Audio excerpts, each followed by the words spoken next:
Assalamualaikum warahmatullahi wabarakatuh. Selamat pagi.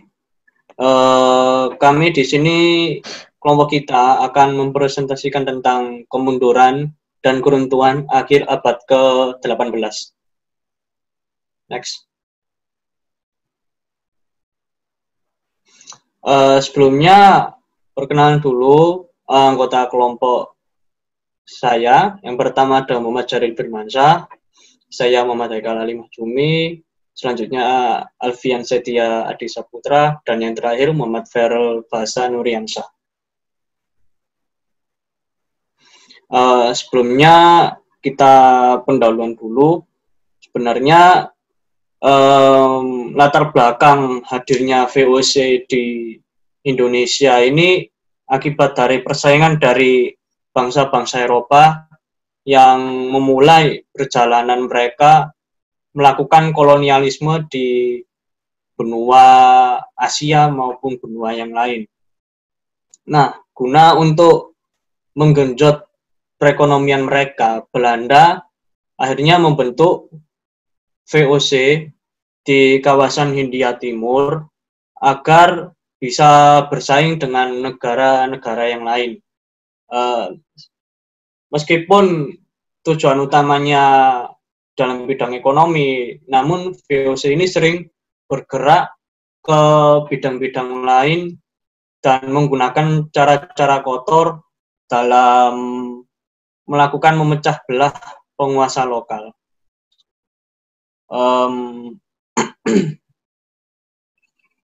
Nah, namun sayangnya VOC ini akhirnya bubar karena ulah mereka sendiri yang diakibatkan oleh beberapa faktor. Next. Nah, pada tanggal 31 Mei 1799, VOC dinyatakan bangkrut akibat faktor-faktor berikut. Yang pertama ada perdagangan yang tidak efektif, yang kedua cara kerja VOC, yang ketiga kemerosotan uang, dan yang terakhir terjadi perang antara Inggris, Belanda, dan Perancis. Next. Oke, untuk faktor pertama akan saya jelaskan akibat dari sistem perdagangan. Sistem perdagangan yang dilakukan oleh VOC ini dinilai tidak efektif karena dianggap melemahkan perdagangan di Indonesia.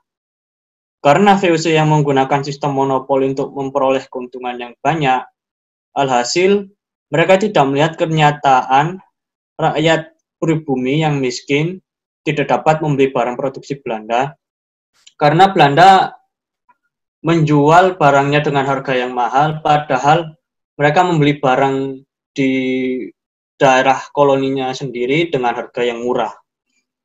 Barang yang dimonopoli oleh pihak Belanda juga dijaga agar harganya tidak turun. Mereka tidak dapat memonopoli dengan benar karena misal mereka memonopoli tanaman berbuah, ini masalahnya akan terjadi sangat lama. Tanaman ini akan prosesnya sangat lama untuk dapat berbuah.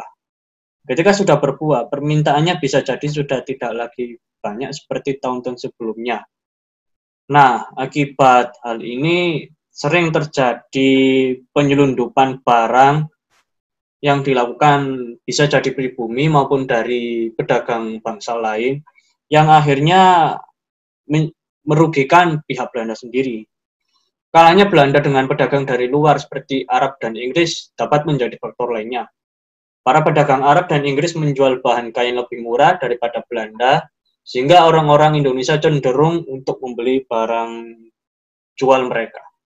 Oke, selanjutnya akan dilanjutkan oleh teman saya. Silakan. Selanjutnya saya akan menjelaskan tentang cara kerja VOC. Setelah VOC berubah menjadi badan pemerintah, mereka mendapat anggaran yang melebihi keuntungan yang didapati. Hal tersebut membuat para pejabat VOC mengangkat pegawai-pegawainya secara bebas tanpa melihat latar belakang yang dimilikinya. Pegawai tersebut hanya diberi gaji yang kecil dan mempunyai opsi untuk mendapatkan gaji tambahan tetapi tidak resmi. Hal tersebut mengakibatkan adanya perdagangan pribadi antara pegawai sampai gubernur jenderal. para pegawai ini nantinya berkorupsi dengan cara-cara seperti yang pertama, para pegawai ini memegang 2 jabatan agar gajinya makin tinggi. Lalu pegawai-pegawai VOC ini menjual barang yang mereka dapati kepada VOC sendiri, tetapi dengan harga yang lebih tinggi.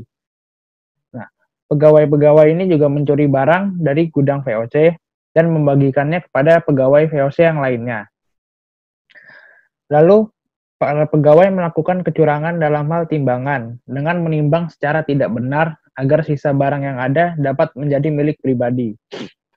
Lalu yang terakhir, para pegawai juga bersekongkol dengan orang-orang Indonesia hingga VOC hanya mendapatkan sisa hasil korupsi para pegawai.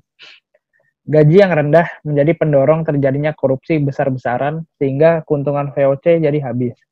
Para pegawai VOC memperkaya diri dan keuntungan yang didapat VOC dipakai untuk mempertahankan kongsi dagang tersebut. Selanjutnya akan dijelaskan oleh teman saya. Baik teman-teman, selanjutnya itu ada faktor kemerosotan uang. Persaingan dagang melawan negara lain menjadi salah satu faktor merosotnya keuangan dalam VOC.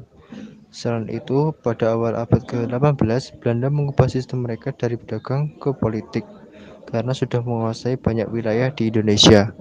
Hal ini menyebabkan uang dari VOC banyak dipakai untuk membiayai peperangan serta pemerintahan. Perlawanan dari bangsa Indonesia juga membuat keuntungan semakin kecil. Perang-perang tersebut memakan biaya yang sangat banyak.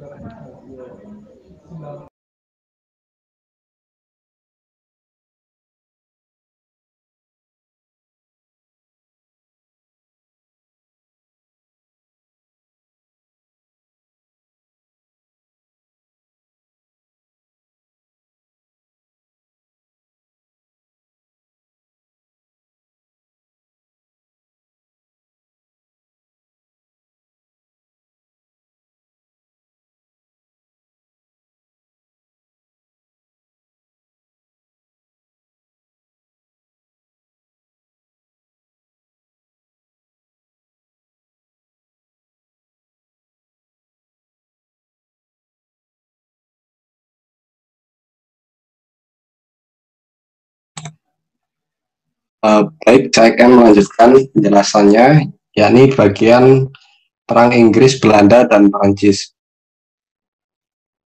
Adanya permusuhan antara Inggris, Belanda, dan Prancis menyebabkan perdagangan Belanda terhenti karena adanya pengepungan dari Angkatan Laut Inggris. Dari pengepungan tersebut, VOC melakukan perlawanan sehingga dana yang dikeluarkan untuk melawan Inggris sangat banyak dan terbilang sudah melampaui batasnya. Dan dari adanya perang ini, perang Inggris, Belanda, dan Prancis, menyebabkan pengiriman barang dagang Belanda tidak dapat dilakukan karena kapal-kapal dari VOC ini mengalami kehancuran dan kerusakan dalam pertempuran tahun 1781. Next.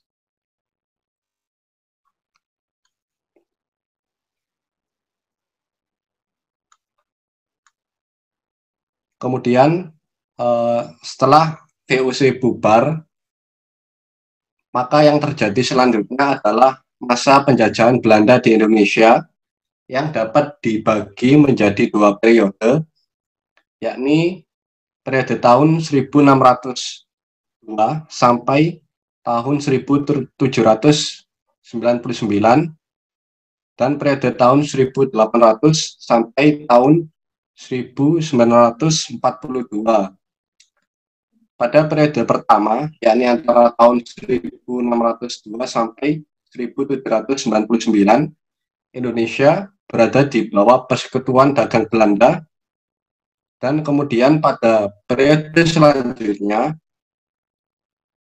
Hindia Belanda atau Nusantara dikendalikan langsung oleh pemerintah Belanda. Kehancuran VOC pada abad ke-18 memberikan pukulan bagi bangsa Belanda karena kehilangan pasukan demi keperluan penjajahan di wilayah kolonial. VOC juga masih memiliki utang sebanyak 136,7 juta gulden.